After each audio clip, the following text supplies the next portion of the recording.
But if you make it taste good, you know, like...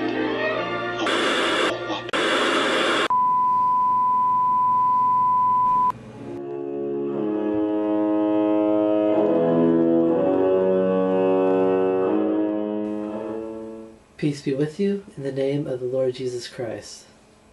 Today we are continuing our lecture on the philosophy of the Constitution, and we are going to talk about the third step which led to the creation of the Constitution of the United States by the founders. Now, we talked about the Anglo-Saxons last time, and before that we talked about the ancient Israelites. Now we learned that the Anglo-Saxon freedom system began to decline after the 8th century AD, and it was completely abolished in the year 1066 AD. And the reason it was abolished was because of a conquest by a foreign power called the Normans. We call it the Norman Conquest. The Normans were actually they lived in the northern part of France, but they did not originate from there. They're actually Vikings from Scandinavia. And the French king gave them that plot of land in the hope that they would stop attacking them in exchange for that land. And it was originally called Northmania, which became later shortened to Normandy. And all that means Northman, referring to the fact that they were from Scandinavia in the north. And the Normans conquered, led by William the Conqueror, conquered the Anglo-Saxon people in the British Isles, and done away with all forms of people's law, and William the Conqueror became the king, and his dynasty. He is the result of the creation of kings in the British Isles. The Normans destroyed the rights of the people, which resulted in the confiscation of much of their land, and inflicted a system of cruel oppression on the people that was virtually unendurable. The suffering and poverty of the people following the Norman conquest became a loathsome and repelling frame of reference in the minds of the English to motivate them in striving to regain their lost freedom. And one of the Norman kings, House Normandy,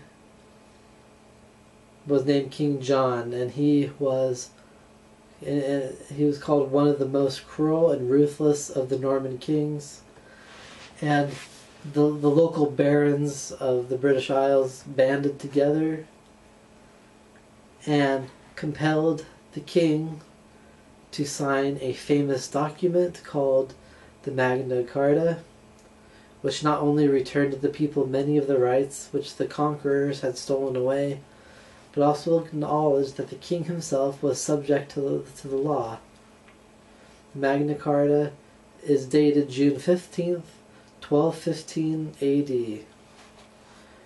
The Magna Charta not only refers to the rights of the barons, the towns, and the churches, but it also makes frequent reference to the rights of English freemen.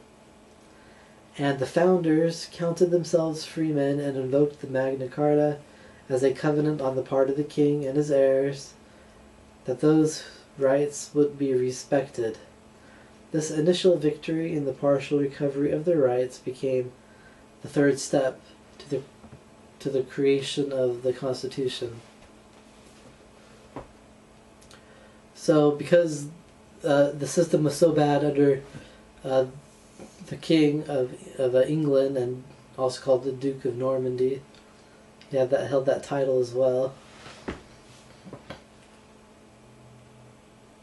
the one of the descendants of the king, King John, he was so horrible that the basically the barons are a low-level feudal lord in the caste system, united together and forced the king to sign a document which basically said that the king is not above the law and that the people have inalienable rights.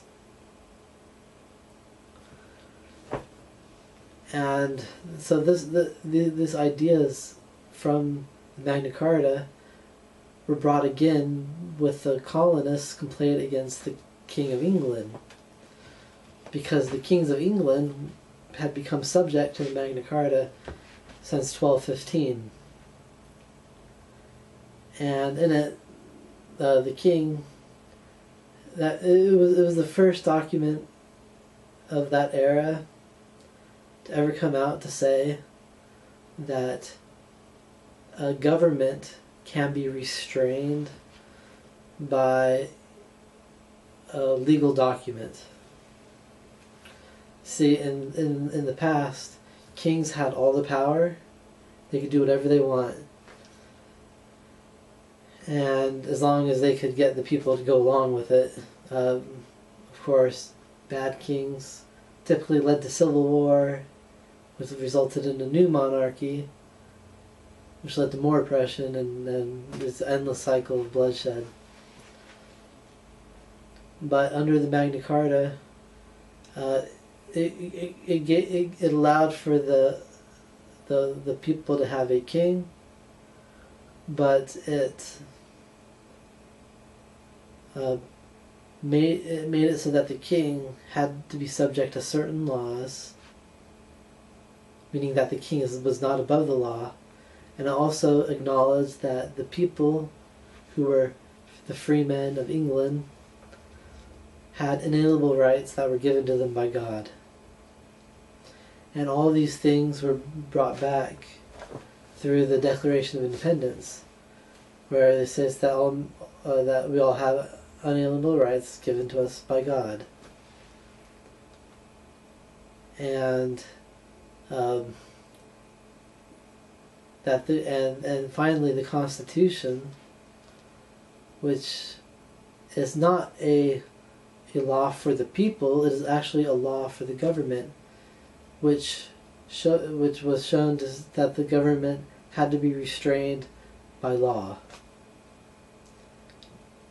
And all of this because of a resurgence of desire for freedom among the conquered Anglo-Saxon people. So these steps are important for us to understand, because the way society works, it's not an instant process usually. It's always a gradual step. And so the Lord is guiding the world on steps. And the Magna Carta was the third step. And each step we get closer and closer to the way God really wants it to be done. And we'll see that more next time in the next lecture on the philosophy of the Constitution. I leave this with you in the name of Jesus Christ. Amen. Burger King. Get your burger's worth.